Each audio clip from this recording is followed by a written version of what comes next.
The proffer deals, they don't record. You know Oh, really? You know they That's don't part of the record deal. that shit, dude. Okay, I didn't know that. Bet you Keefe D getting locked up for Tupac murder? And I said, he needs to be right. Keep your hands up. Keep your hands up now. 26 years later, no one had ever been arrested for Tupac's murder until a few days ago. Duane Keefe D Davis finally was arrested and charged with the murder of Tupac Shakur. The Southside Compton Crip Kingpin home was raided about 2 months ago in Las Vegas. It was in connection with the 1996 murder of Tupac Shakur. Keefe D wasn't the only suspect. There was actually 3 other men, one of them being Keefe D's nephew, Orlando Anderson. He was the actual shooter. So we have to ask, why is Keefe D just going down now for the murder of Tupac, and whatever happened with the other 3 suspects? And what's the connection between Keefe D, Suge Knight, and Diddy? Are they behind this as well? It has always been said that Keefe D had some kind of immunity with the FBI and prosecutors that he couldn't go down for the murder of Tupac. However, this was not true. What he was offered was a proffer agreement, or as some people call it, Queen for the Day. The proffer agreement is a written contract between a federal prosecutor and a defendant or a person under criminal investigation, where the defendant agrees to provide the prosecutor with useful information. The statements they made will not be used against them in future criminal proceedings. A lot of people have asked, why did Keefe D finally admit what happened that night? One of the things that he mentioned that the prosecutors were going to have him on a drug charge, but besides just the drug charge for trafficking, they were also going to tack on some murders. Now, Keefe D understood that that would probably end up him being in jail for life, and so that's why he confessed. You have to remember, the other 3 suspects are all gone. Keefe D's nephew, Orlando Anderson, actually died 2 years after Tupac did in 1998. Orlando was murdered in a gang shootout. At that point, Keefe D might have felt, well, hey, there's nobody else alive, so why not tell the truth? So Keefe D didn't go down because of the conversation that he had with federal agents. As you guys know, he had the proffer agreement. It was because he basically went on tour. Now, for Keefe, he stated that he felt compelled because he was going through cancer to finally tell the truth about what happened to Tupac. However, he also wrote a book in 2019 admitting to everything that had happened.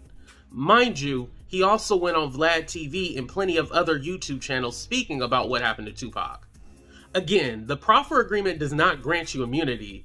It just states at that time that you were speaking with federal agents, they weren't going to hold anything that you confessed against you, and they could not prosecute you for that. You went outside of your agreement, basically broke it, and that's how you ended up in jail. A lot of people have always said that either Suge Knight or Diddy had something to do with the murder of Tupac. I want to clarify something when it comes to Suge Knight. Suge Knight actually went to high school with Keefe D. They played on the same football team. Keefe D and Suge Knight necessarily weren't rivals, but Suge Knight was a Blood, and we all know Keefe D was a Crip, but they didn't have any issues with each other. Now, Suge Knight has always gone on record and said if he knew who shot Tupac, he would not say who it was. A lot of people have said that Suge Knight did know who killed Tupac. Now, the elephant in the room is Sean Combs, aka Diddy, going down next.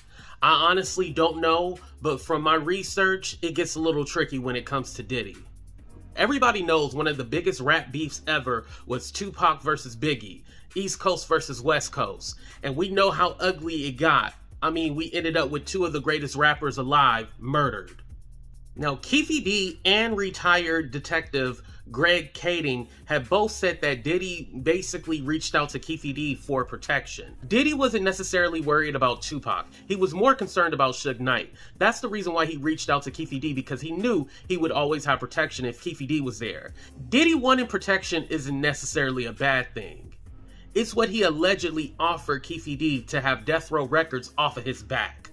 I'm going to go ahead and play an audio from Greg Kading actually explaining what allegedly Keefe D had told him in that confession. But don't you go anywhere. Quick word from our sponsors.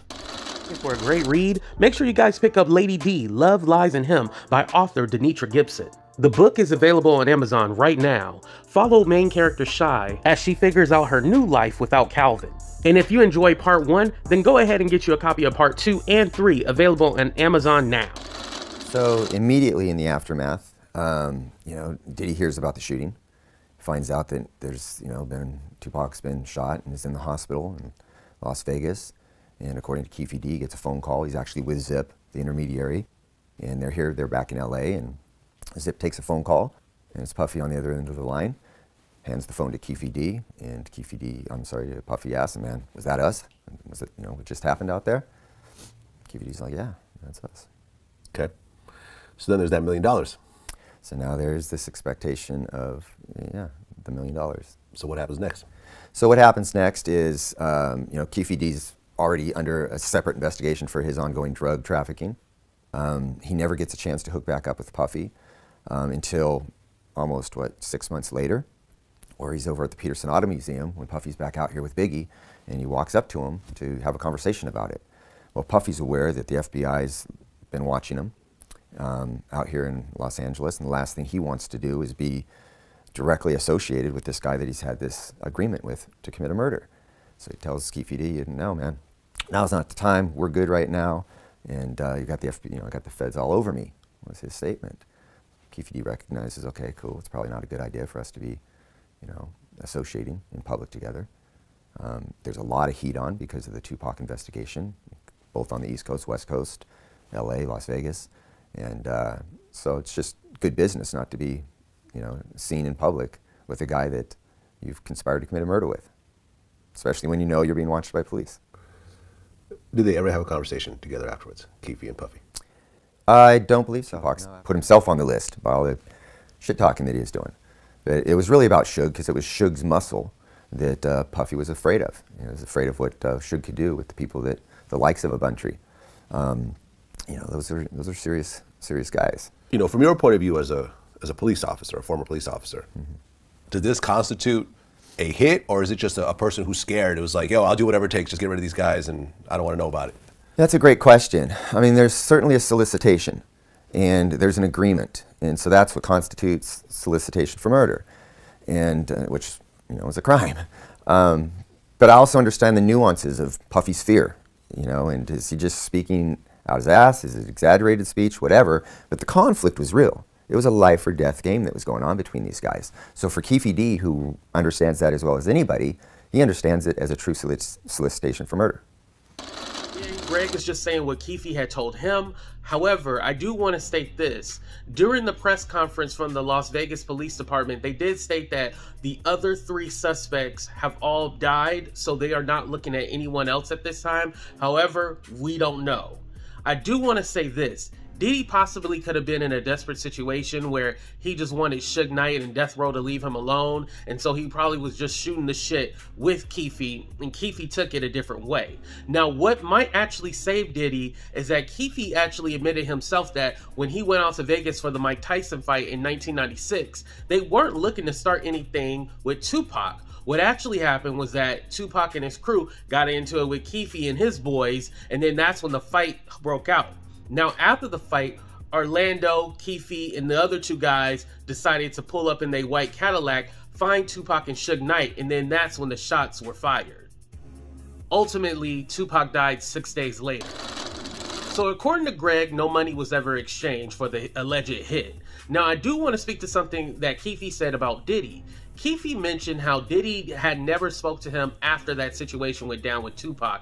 And he also mentioned that it was quite funny how everybody else's business crumbled, talking about Keefe no longer doing drug trafficking or anything of that sort. And then you have, on the other hand, Suge Knight. Suge Knight is in jail for alleged hit and run. And Death Row Records is no more. Now, I do know that Snoop Dogg did buy Death Row Records, but that's not the Death Row Records that we grew up with in the 90s. A lot of people have tied Diddy with Biggie and Tupac's murder. However, he has never been actually charged or arrested for their murders. I want to make one thing clear. I am happy that Keefe D is in jail. He does not need to see the light of day at all. He can just rot there. Now, I want to speak to Tupac's legacy. His music still lives on today. He has inspired generations and generations of rappers, artists, everybody, poetry. Like, the man is a legend. You can never deny Tupac's influence. That's why he's one of the greatest rappers ever. Please let me know your thoughts and opinions in the comments section. I'd love to have a conversation with y'all later about it. Deuces, everybody.